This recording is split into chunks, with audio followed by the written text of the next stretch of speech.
Good afternoon, everyone. It is March 3rd of 2023. Regular visitors know that I don't always date stamp my conversations, but I have today for a couple of reasons. Welcome to Fred Plotkin on Fridays on Adagio, the place where classical music happens. As you certainly know by now, Adagio is a video and audio streaming platform dedicated to supporting artists and to making classical music and opera available to music lovers all around the world. Today is my 150th program, and I'm very grateful to Adagio for giving me this platform, this opportunity to talk to wonderful people about fascinating ideas. As you know, it began at the worst point of the pandemic when everybody was closed in their homes and there were no performances. And my first three guests were Thomas Hampson, Christine Gerke, and Ben Heppner. And then I had Julia Bullock and Ferruccio Furlanetto and all kinds of people. And the program has evolved into a cultural conversation series that is not so much about lockdown anymore, although COVID is still with us. We still have to take great care. But we live in a new world, and art has changed to reflect that new world, even in the space of 3 years. And so I wanted today, for my 150th program, to have an artist who I love. Who I loved her before I met her, but I loved her singing. I loved her voice in a very particular way. Her name is Leah Crocetto. She is a soprano from the United States. She has sung all over the world, starring on stages in Australia, in Europe, all over the United States. She's a wonderful recitalist as well. She is a teacher. She's a great gal, as Marilyn Horne would say. And I'm very happy that for my 150th show, Leah, that you are joining me. So welcome. Oh, thank you so much. It's an honor to be with you, one of my favorite people. Thank you. So my first question for you, I don't know if I've ever asked you this question before. I know I've described my sensation to you about your voice. Each one of us, whether we sing or not, is given a voice. And some voices have tonal things that are recognizable. Apparently mine does. I'm not a singer, but people know my voice. I can sit on a bus and have a conversation and people point at me because they recognize the voice. You have a very beautiful, very distinctive voice. And as I've said to you, and I've said to conductors about you, I don't know of any voice in front of opera stages right now that has more colors than your voice does. Oh, and that's a gift. I mean, you didn't do that. That is a genetic gift. But nonetheless, you know how to summon those colors in musical and dramatic forms. That means that you are using your gift. I often quote Leontine Price because why not? She's practically a saint in my household. That basically you have to acknowledge the gift, take care of the gift, and share it with as many people as you can. And that's something that you do. How did you become alerted to the distinctiveness of your voice, which is, Leontine always says, the voice, talking about her voice, not my voice, but the voice, as if it was implanted in her and she's the custodian. How did you become aware of your voice? I relate to that statement so much. That's exactly how I feel. I feel like God gave me an instrument that is my duty to share. Music has, specifically classical music even, has gotten me through a lot of times. From the time I was a little girl, I was just thinking about this morning, actually, as I was in the shower. I used to have nightmares when I was little, and I would put on Barber's Adagio for strings, and it would soothe me immediately, and I would fall asleep. That was when I was, I don't know, 11, and I already had that sort of innate feeling and soulfulness about music. And I never separated classical from jazz, from R&B, from Motown, from hip hop, from pop music, from, country even. I never separate the genres. I look at the colors that are in my voice that, as you said, God has gifted me, that I look at it as my duty to interpret the music. And I don't interpret it any other way than how I feel it. It's a direct soul connection. And I believe that the human voice is connected directly to the soul. And I think when you can actually tap into that vulnerability, magic happens. And that's what I try to do. It's a complete servitude of the music and the muse, as they say. Mm-hmm. Can you, or has someone taught you to recognize these colors? And do you then think of, like a painter, applying them musically, so that Verdi always said that every role, every opera of his had a tinto, a shade, a tone, a color. I'm not that literal, but Verdi was never wrong, but I am not that literal.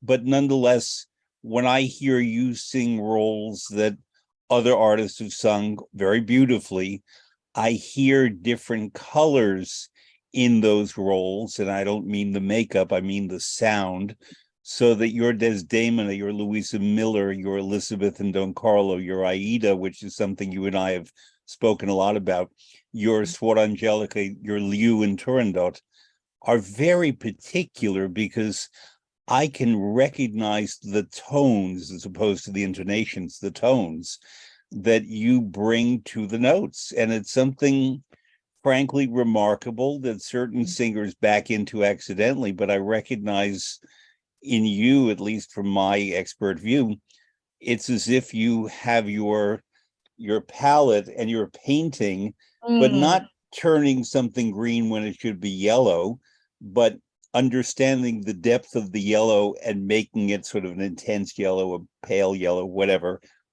Let's pick a Desdemona, Act 2 might be sort of a pale yellow. Yeah. Whereas Definitely. later on, she's sort of a bronze. It's a different thing. And I can sit in a theater listening to you, as I have done blessedly many times, and I see color in front of me. I just do. And I don't have that with many art. I have that with a Ferruccio Furlanetto. I don't have that with many artists, which is not to say that all of our colleagues and friends are not wonderful. They really are. Absolutely. I had it with Kiri Takano. I had it with Leontine Price. But there are very few. Joan Sutherland, who I adored, I didn't see colors, if you know what I mean, but Yeah. no greater singer than Joan Sutherland. Leonie Rieseneck had not color, she had sensation, she had emotion, she had other things happening that was not necessarily about color, but it was about the intensity of the passion that she brought to every single character. And it was a different passion for every character that made her extraordinary in a very different way from the sound of the voice. You know what I'm saying? I do. I look at, so often I'm on stage performing and I don't remember the performance. I don't remember the nuances that I have used or the colors that I've used, just because the way I was taught, I have a degree in acting. So I have dug into the use of text immensely. I look at each opera score like a script and analyze what I have to do. And that's the work I do beforehand, so that I can have access to the full palette of colors. And it's an incredible honor to be placed in the list that you just named. So thank you so much. Sure. It's a terrifying thing in some ways, because I often feel when I'm singing that I could go too far into the emotion, because I feel everything so deeply, that it can be a hindrance sometimes. And I have to really work that out in the rehearsal process. For instance, I was doing the Dialogues of the Carmelites with Francesca Zambello in Washington, D.C. I was singing Madame Ledoine. I could not get through either of the arias without weeping for the first 2 weeks of rehearsal. And I would stop and I would just like be kneeling on the floor, just sobbing. And Francesca came and kneeled next to me and she said, "This is what rehearsal's for. Work this out here, so you can have access to those emotions and make the audience then feel." I think there are two directors that I've worked with in my career that have really understood where I am coming from as an artist.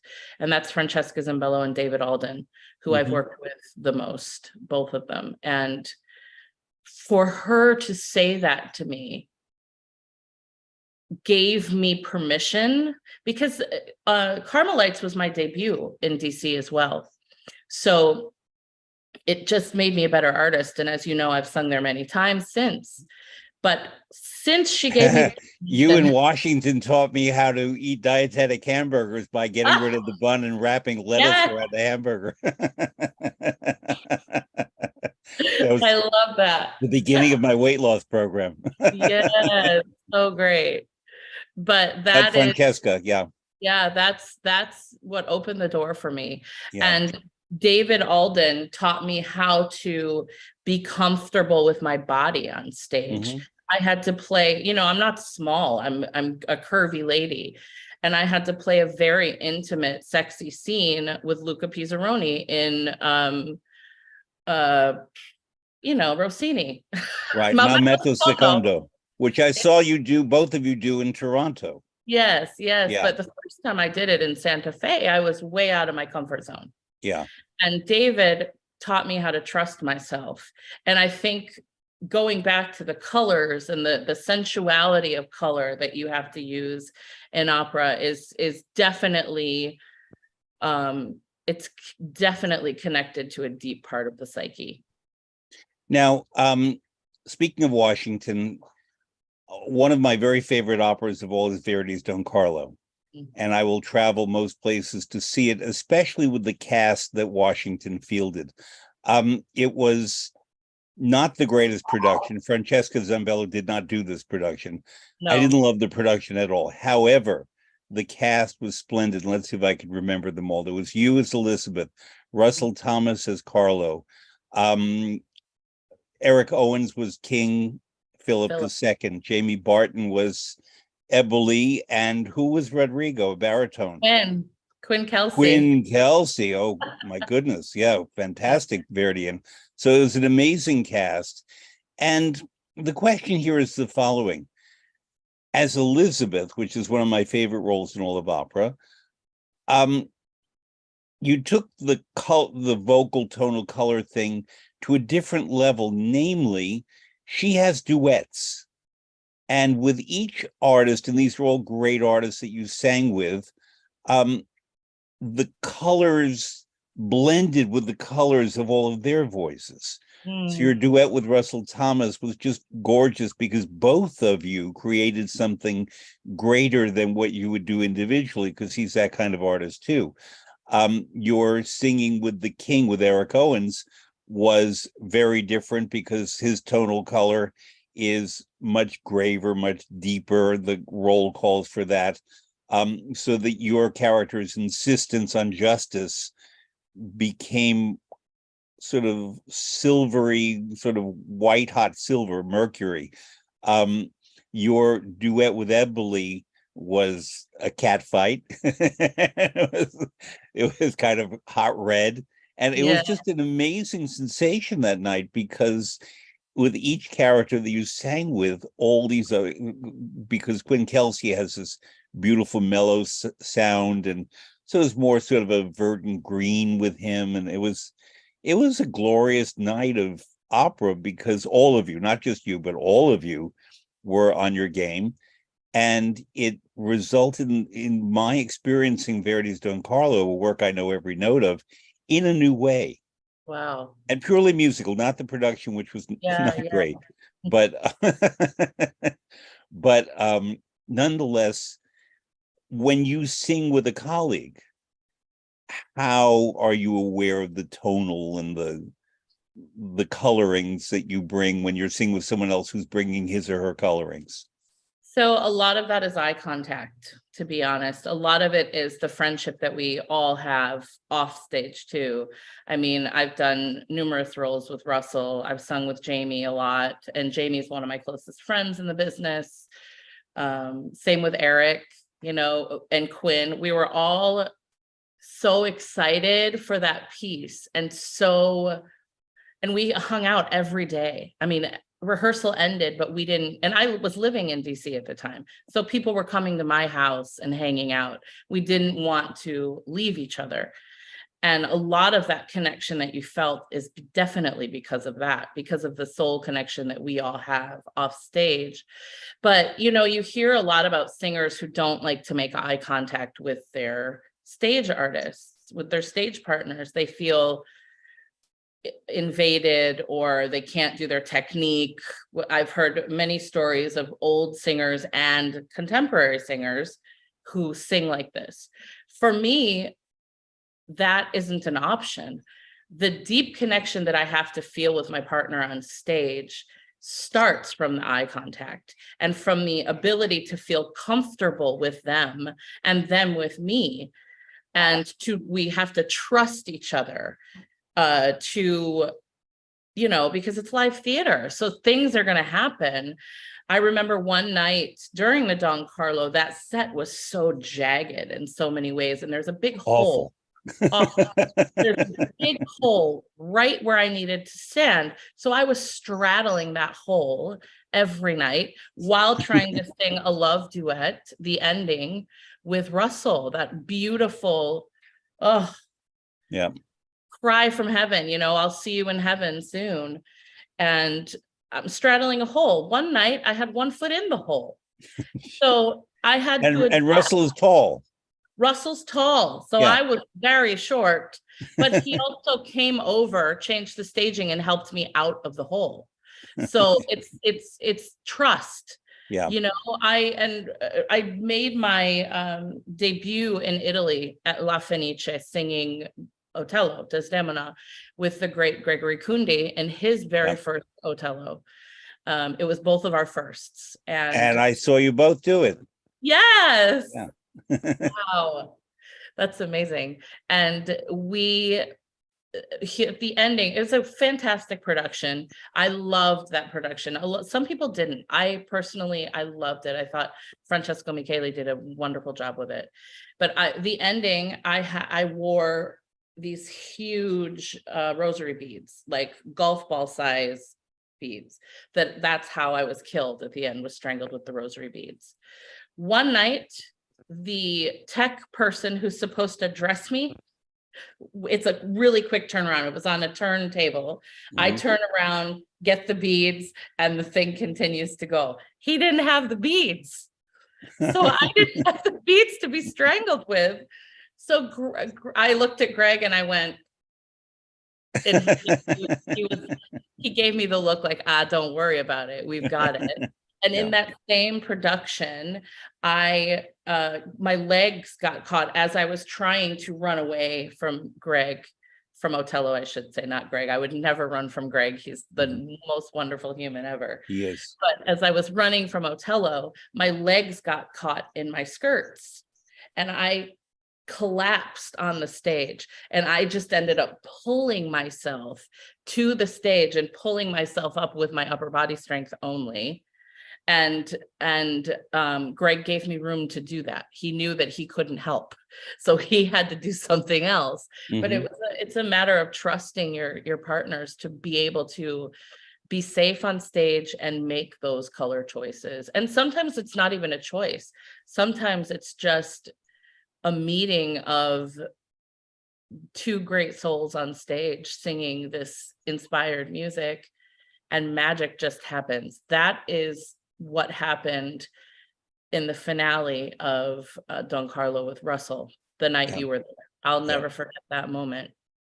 But it raises a practical question for those of us who work in this business, and my side has been direction, production, that sometimes you have to look at the conductor.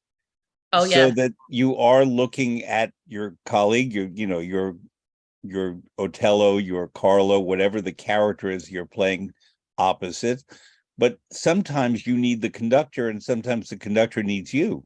Mhm. And so how do you negotiate? And I'm speaking strictly technically in the moment, not in advanced planning, the need to see maestro sometimes, especially if you or your colleague is short of breath, or something is just a little amiss stage wise, but you're singing live in front of 4,000 people. How do you combine looking at the conductor and looking at your colleague? Usually it's readable when your colleague needs the conductor or you need the conductor. It's a matter of a face turn or you stay connected with your stage partner in another way. Like maybe I'll have a hand on a chest or I'll grab his hand or her hand, but I'll position myself so that I can see the conductor. It's only happened once or twice where I've actually needed to communicate something to the conductor that I needed him to, Right. give me a big old retardando where there really isn't one, or, give me some space or speed up or whatever I needed at the time. I can remember two places where that has happened. And thankfully, one time I was on the stage by myself, and it was also in the Otello production at La Fenice. They were doing, and actually, it's ridiculous. You can actually hear it. It's the live broadcast that they still air today. You can hear the ending of the Ave Maria. There is banging backstage because the door on the set, literally 3 feet from my head, was stuck. I don't know why they chose the Ave Maria to bang that thing free. But when in Italy, I guess it's unpredictable. So they did that. And I came in a whole measure early for the Ave, and I had to hold it longer than I ever did. And I looked at Mignon Chung, who is a genius conductor, but not very communicative with his singers, which it's his style and it works for him. But he made eye contact with me then. And that really helped me be at ease. And the other time was I came in a measure early in singing Liu for my first time in San Francisco. And I just held the note. Which I also heard. You did, you heard them all. And Louis Zotti came to my dressing room afterwards and he said, Leah, you're a wonderful musician. I'm so glad you caught yourself because there was no way that the orchestra could have caught you there. So I just held. You just have to sometimes. It's adrenaline, it's live theater. And that's also why they still use a prompter at the Met, which came in handy when I made my debut singing Liu. I was very in the moment having a cat fight, a mental cat fight with Nina Stemme at the end of, Liu's death scene. And I was so in the character. This is an example of going too far, that I totally forgot where I was. And I was in the middle of Tu che di gel sei cinta, which everybody knows, every soprano's been singing it for a million. Since 1926. That's right. Yeah. So I looked at Carol in the prompter box, and I just went, my eyes got huge, and she could see me, but the conductor was so far away. If you know that Zeffirelli set, it's humongous. And she just fed me the line and fed me the rhythm, and we never missed a beat, and you'd never know that it happened. You mentioned something in passing that's a very important thing in opera, holding hands. There's a great deal of communication that happens, especially in love duets, because you're not going to hold hands with Eboli when you're Elizabeth, but in a love duet, you would. And one of them is that sometimes the tenor cannot go on as long as the soprano. I don't know why that is, how it worked out. There are tenors who could, but typically it's a soprano who can keep going.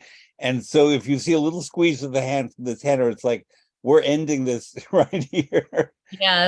Or it's the hand on the back. And it's the little, okay, tap, tap, tap, it's time to end. But what did you learn in your formal education and in your experience about those manual communications that happen between artists on the stage? You learn just from practice. You learn, I don't think anybody ever taught me that. It's just, it's your, it's different with every stage partner. Michael Mhm. Fabiano has a different way of communicating than Russell, than Yeah. Greg. Michael's is a definite grab. He will definitely hold you in place until he's ready to let you go. Russell is more gentle, and Russell can usually do whatever anyway. So Yeah. I never have to worry about that. And as same with Michael too, but every tenor and baritone, every artist communicates differently. Love duets are very intimate. So if you're not connected with your tenor or baritone, it's usually a tenor, you can't read them. So, and we're usually in an embrace, like at the end of both of the Bohème, O Suave Fanciulla, we're in an embrace, or we're walking off stage and the tenor just looks at you like, okay, that's enough of the high C. Or the butterfly duet, same thing, but you're usually in an embrace and you can usually feel the squeeze when it's time. Or sometimes they'll squeeze you so hard you have to stop singing. So I don't write questions ahead of time when I do these Sure. conversations because I treat them as conversations with Yeah. people like you who are friends or people I don't know well but who I admire. And I decide to be in the moment. However, a question came to me last night as I walked home from the Met, and I'll tell you in a bit what I saw at the Met last night. Um, that struck me because the people it was Lohengrin last night, are more of your generation or just a few years older, but not quite my generation. Gregory Kundi is my generation. Thomas Hampson is my generation, people like that. And I'm speaking broadly here, but I have a feeling that people in your generation, and you mentioned this, are more friendly and collegial than people of my generation, and certainly the generation before me. Mm, Because the generation before me, I worked with almost all of them. So, right. people who are now, if they're alive in their 80s or 90s or even 70s, um, which is not to say they weren't professional. They were very highly professional and they were superb artists, but there was rivalry and there was this intensity that you could feel on and off the stage. The famous three tenors, Pavarotti, Domingo, and Carreras, were collegial, but they also were very attuned to their audiences and their popularity, and they brought that when they came to the stage. The one who did not was Alfredo Kraus of that generation because he was better than all of them, and he didn't have to tell anybody that. Well, But you could hear the joy in him anyway. yeah, Mhm. John Vickers, Nikolai Gedda, these were all amazing artists, but they brought a lot of edge. And I will say that edge was very exciting. Placido Domingo certainly has that, where he's a very lovely colleague for most people. But when he brings his game, he really brings his game. Someone of that generation, Ava Martone, Grace Bumbry, these are artists we adore, but they brought a lot of edge that your generation, with only a couple of exceptions, don't. And when they bring the edge, they bring it for themselves. It's not in relation to their colleagues. They Right. bring whatever their imperative is to really excel. So, call it intensity. Someone like Ermanello Yaho is a lovely, wonderful woman, but she Wonderful. brings this edge that reminds me of the older artists. Mm, And people of your generation, I'm generalizing, are expert musicians, wonderful colleagues, beautifully trained in languages and stagecraft in a way that the older generation sort of had to learn by picking it up or working with maestros or studying the older people. Um, am I off the mark in thinking that people of your generation interact differently professionally than people my no, generation and older? you're not off the mark at all. And I think that that has a lot to do with the changing of the industry, to be honest. I mean, the artists in your generation were had to be more guarded. a lot of junk happened in the industry back then. Yep. A lot of, there was always predatory behavior happening. There was more fame in opera at that time, more opera fans and fanatics. Yep. And there was no social media. So there lacked a bit of humanity in the golden age, or the grander generations, I will say. Whereas my generation, we invented social media. So we bring ourselves to a level that is much more relatable, I think.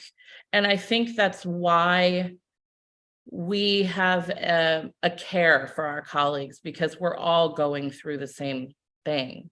I mean, I'm very close with Tammy Wilson, who you saw last night. Yep. Yeah, I'm very close with Angela Mead. We're very close friends, and we, if I can't do a job or she can't do a job, we always suggest each other, and we are constantly cheering each other on. And I think, honestly, it's because nobody has the time to deal with unkindness anymore. Yeah. Because we're exposed to so much as a generation, and as a world, as a whole, as a human race. Now we see everything. Nothing is secret. So that's a lot of weight to bear. And I think with the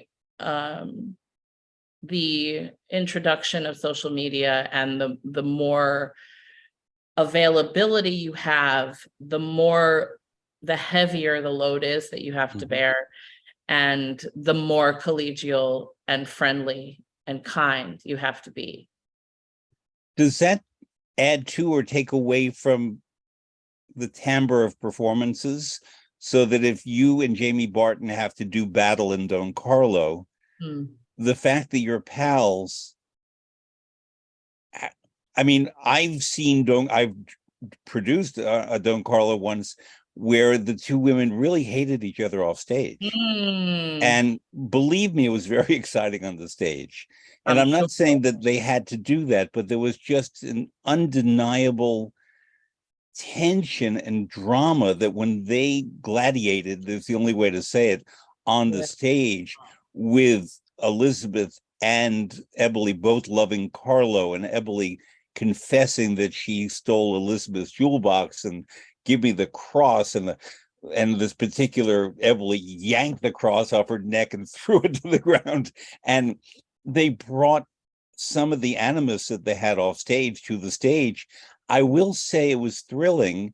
And even if most of the fans didn't know the backstory there, the level of drama that I often witnessed and occasionally had a chance to participate in was kind of thrilling. Whereas now the kindness, the politeness, and so on means that extra degree of pounding each other doesn't quite happen. I'm not saying it should. Yeah. But when you talk to people of my generation and older, and they find opera now a little placid, beautifully sung,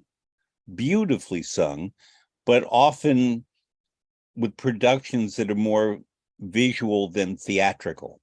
I agree with that. I do. Yeah. I'm a woman of the theater. I love the theater. I love diving into a character and finding emotional nuance, and shade and light. I talk to my students about shade and light all the time. And I think it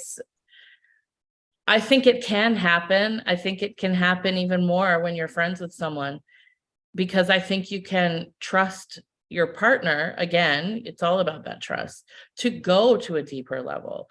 In that moment where I, am confronting Eboli when I confronted Jamie as Eboli, it wasn't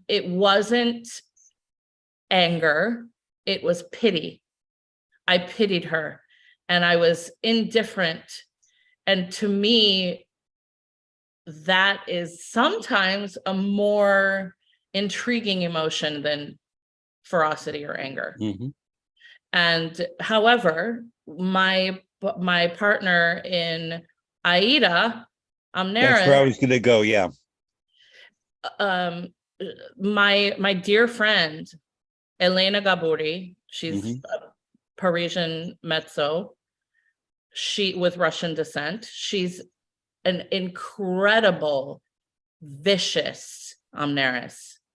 I mean, I've done Aida lots of Yep. times, and she is probably my favorite Amneris partner because we are very close friends.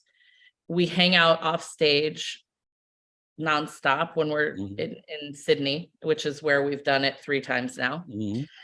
And our duet is utterly vicious. And Mhm. sometimes one time it got to the point where we were so just ready to claw each other's eyes out.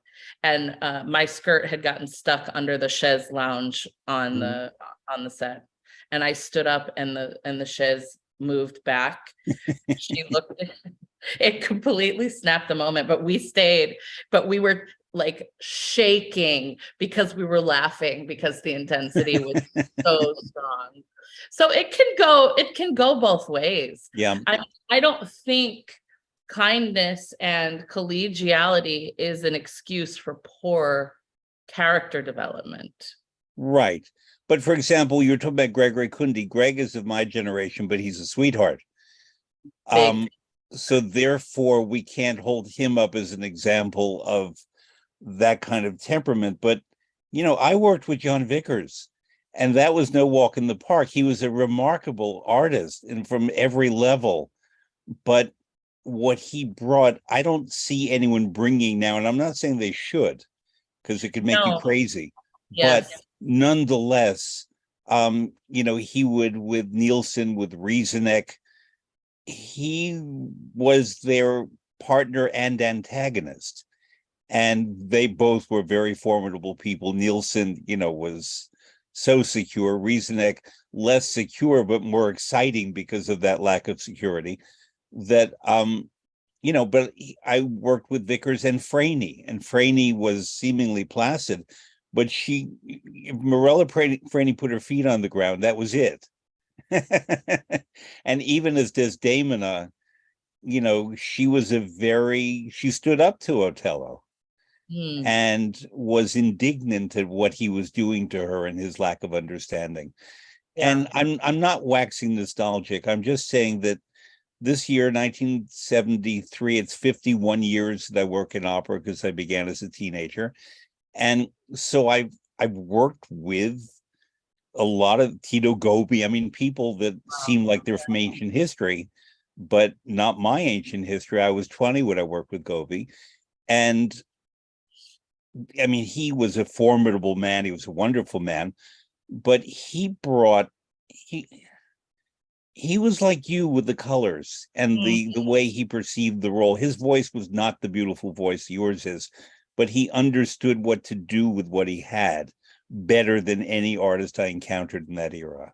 Wow. And I think my concern when I work with people of your generation and the one behind you that you now teach is that they not completely disregard the people of the past as being stilted.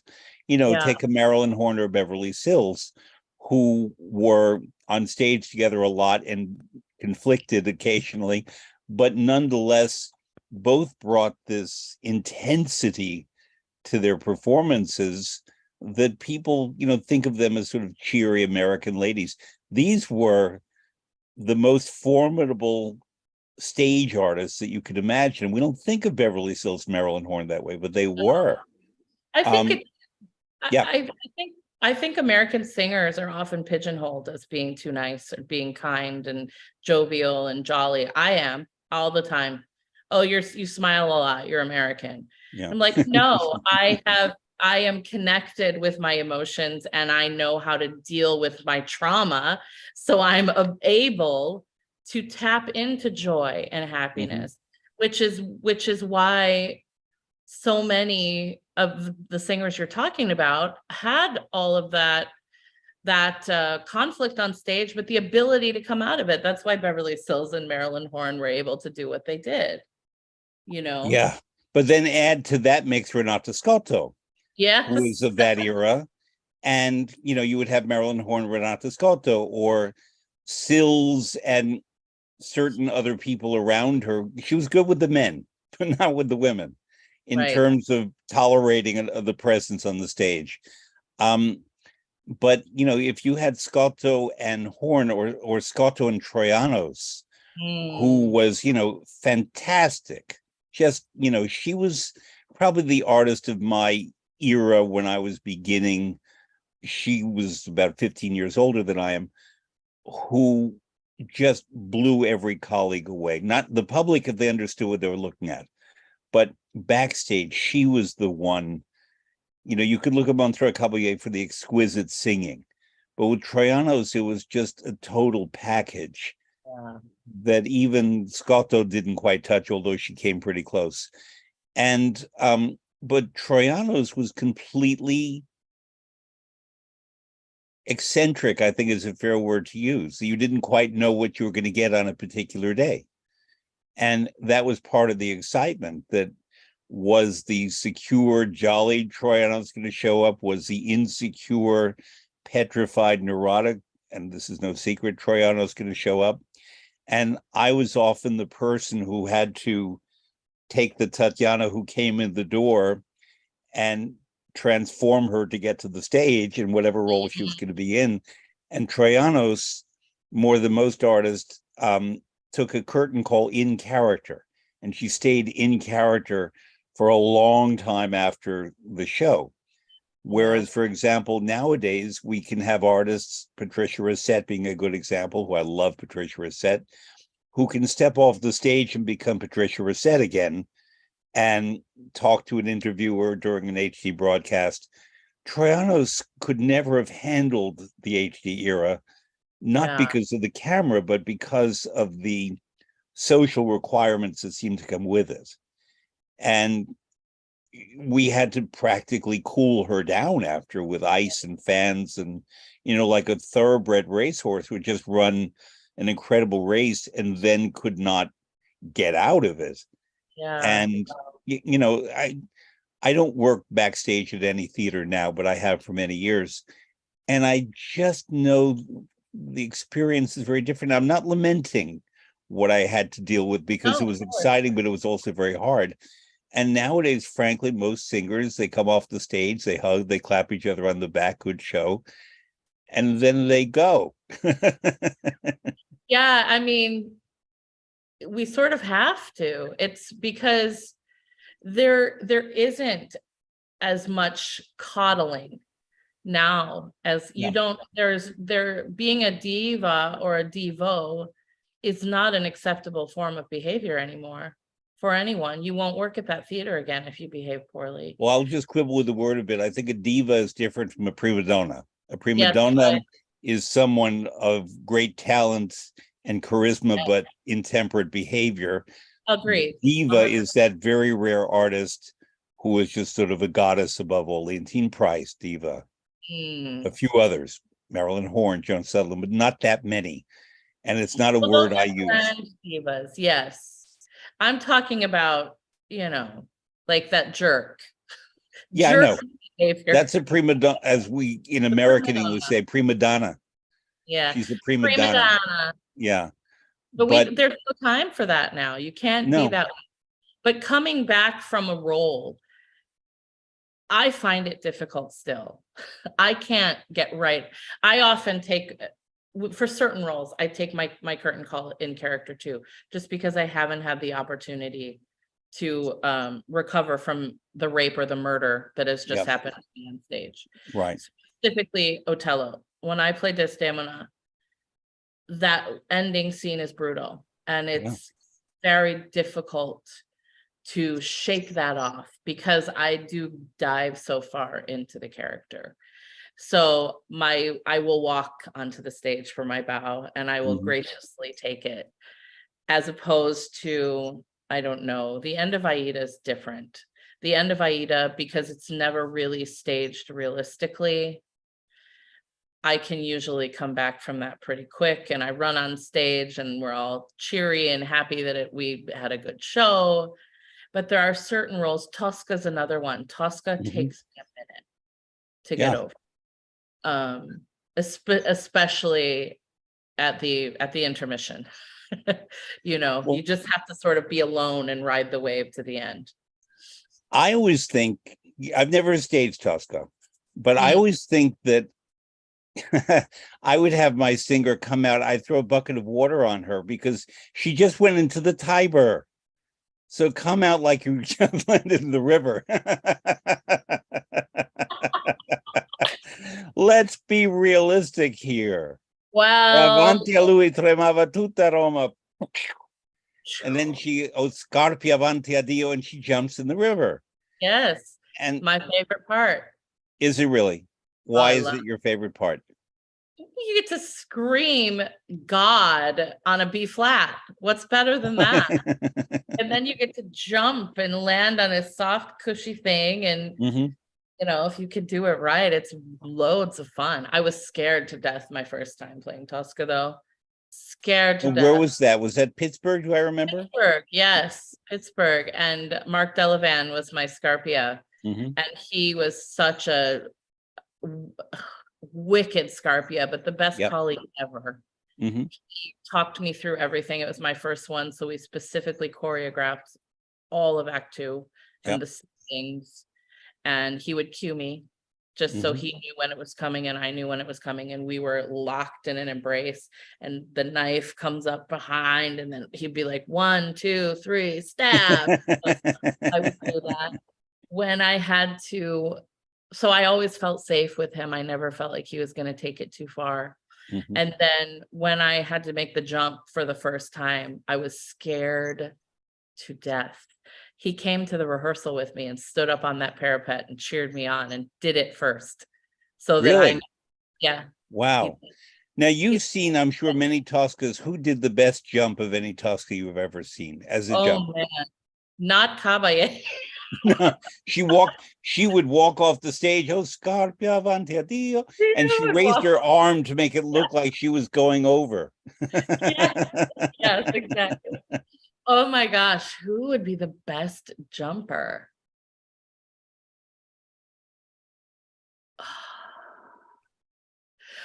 Carol Van Ness did a damn good Yes, job.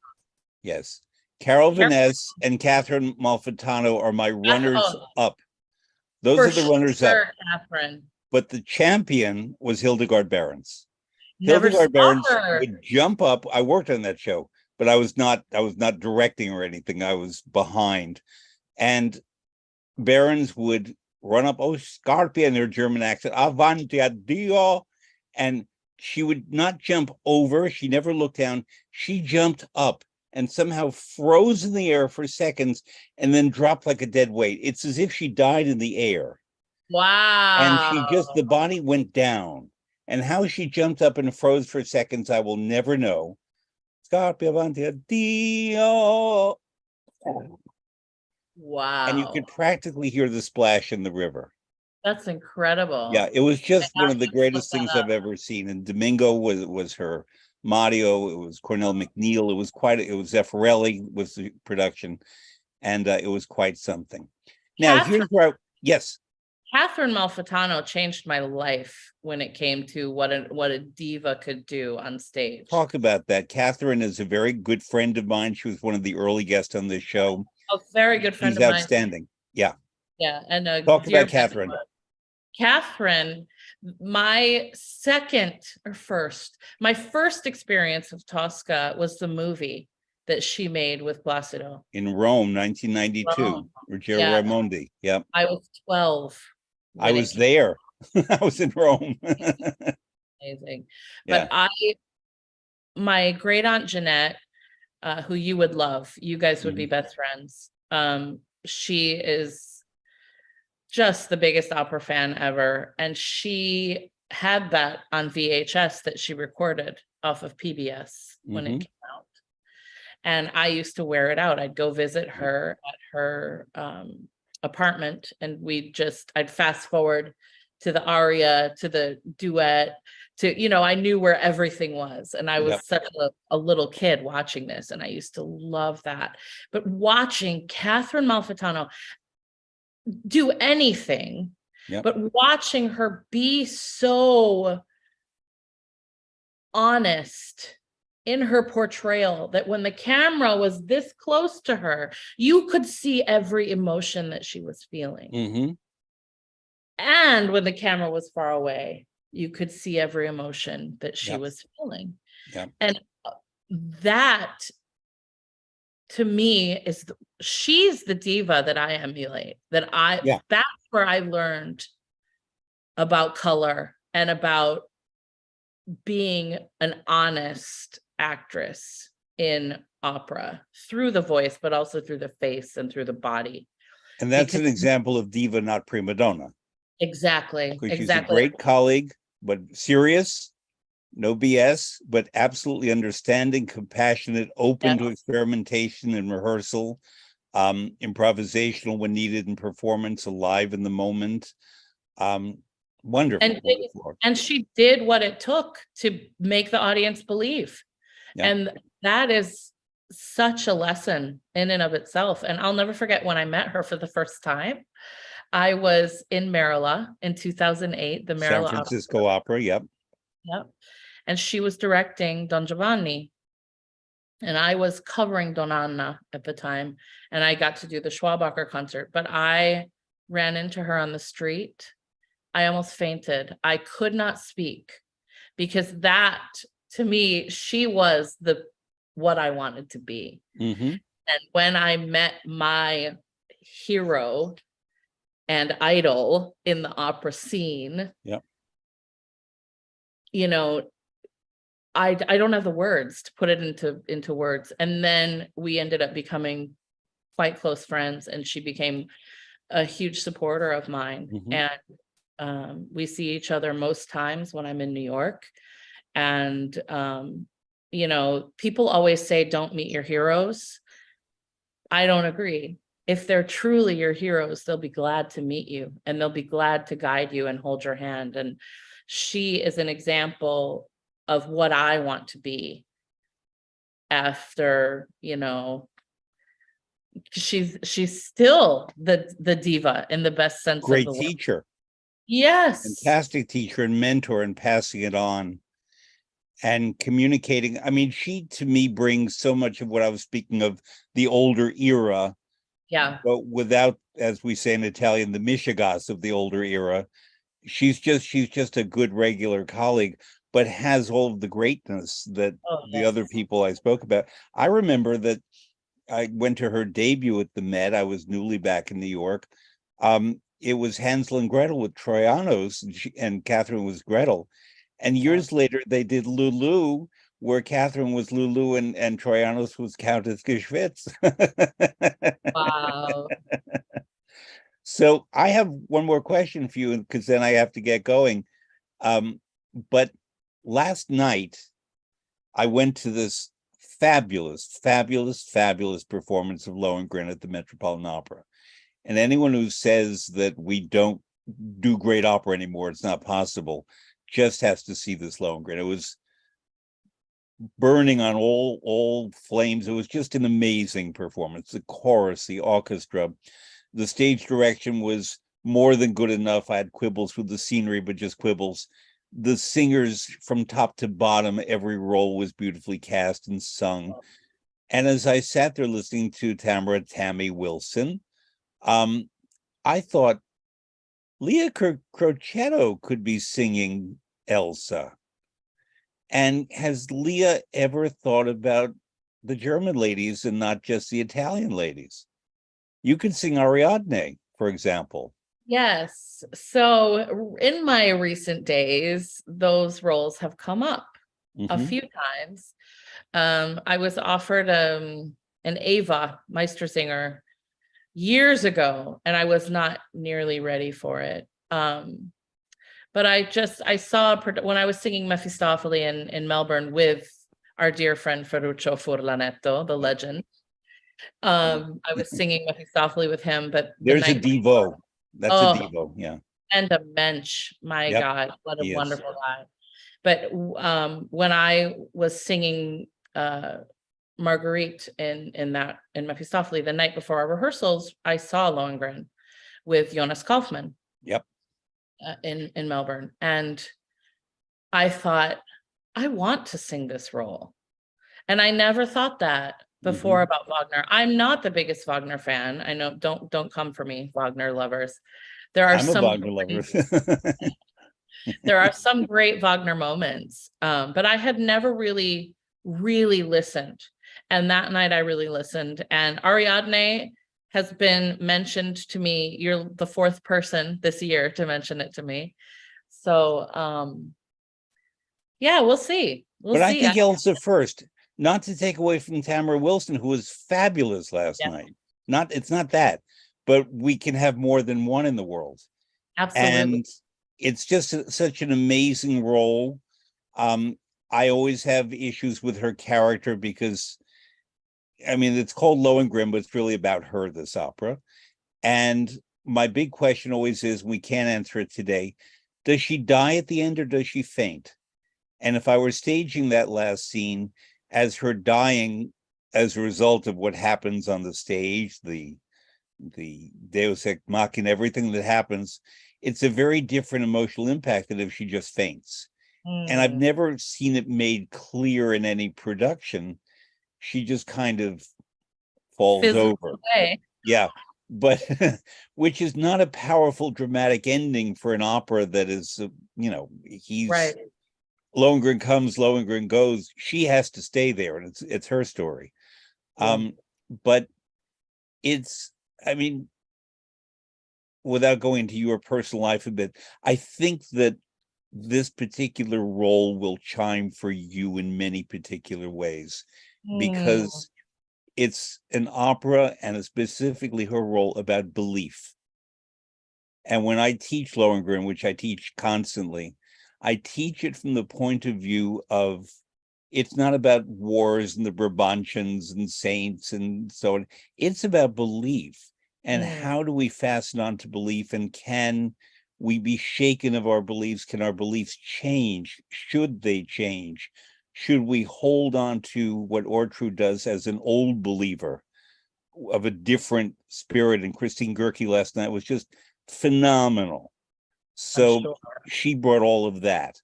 Piotr Bachava, I can only say it's operatic nirvana to hear him sing Lohengrin. It was just such a phenomenal thing, and it's on HD on the 18th of March, and I hope people around the world will see it. But if you're in New York and can go, I mean, just go. It was one of the great experiences I've had in opera in a long time. I'm going to try to see them in New York next weekend, so I'm going to try to see. Yeah, it's you definitely want to experience it. And when you hear it, think of this character as something that you may pursue. Because yes, Elizabeth and Tannhäuser, which is an opera I love even more than I love Lohengrin, would be a very, very good role for you. But I think that Elsa would be a perfect role for you. Thank you. I will continue to look at it. I feel I did connect with her as a character. Yeah. When I saw it for the first time. It was my first experience. I don't really connect with the Tannhäuser so much, but you and I will have a nice long knockwurst dinner. Can't wait for that. And I will teach you Tannhäuser, because to me, I mean, I love the opera Lohengrin, but I love the opera Tannhäuser even more. Somehow, everybody, if we love opera, whether we work at it or not, there are certain operas we connect to because there's something about one of the characters of the story, of the music. Three of mine are Mozart's La Clemenza di Tito, Giordano's Andrea Chenier, perfect opera for you, and Tannhäuser. Those happen to be, and Fidelio, those happen to be four that I just completely get and identify with and live. I'm not saying I'm Tannhäuser, I'm not, but the issues that are addressed and the way they're addressed musically in these four operas are deeply profound for me in a way that the opera Lohengrin, love it though I do, is not for me. But I think Lohengrin, the opera for you, because I know you, would chime for you the way Tannhäuser chimes for me. Yeah. Yeah. Yeah. I can see that. So Leah, you made the perfect guest for my 150th. And I Oh, bless thank you. you. Thank you. I Thank you, thank you friend. because, we in the profession know you and love you. I want more audiences to know you. You sing around the world, and you also teach, and you bring the best of the previous generations and the best of your generation, adding to that this rainbow of colors, and you're singing and performing. And you're very special. I knew you were special before I met you. And then when I met you, I know you're even more special. So Oh, Fred, keep thank keep you up the so good work is all I can say. Thank you. Thank you, my friend. You are just a wonderful man. And I can't Thank wait you. till we can sit and have wine and have a nice meal Without together wearing masks and without wearing masks. yeah. Exactly. But we'll So, talk Tannhäuser and Lohengrin, because I think those two, Sieglinde a little further down the road. Linda, so there are 5 roles on my radar that I want to do now. Andrea Chenier, Lohengrin, Sieglinde, Ballo, Ariadne. Paolo Ariadne, Mascali, yep. Ballo, and Forza del Destino. Those are the ones that I've not tackled that I Right. really am dying to tackle. So Okay. yeah, May it be we'll so. talk all them. We'll talk all of them. Very good, but especially Chenier. I mean, Yeah, Chenier is on my very short list of favorite operas. People say it's overwrought and whatever. It's a perfect opera with the I love best it. final duet in all of opera. I agree. Not With Tristan. I mean, it's the best. So, as are you. Thank you, my oh, dear. thank I will you. see you soon.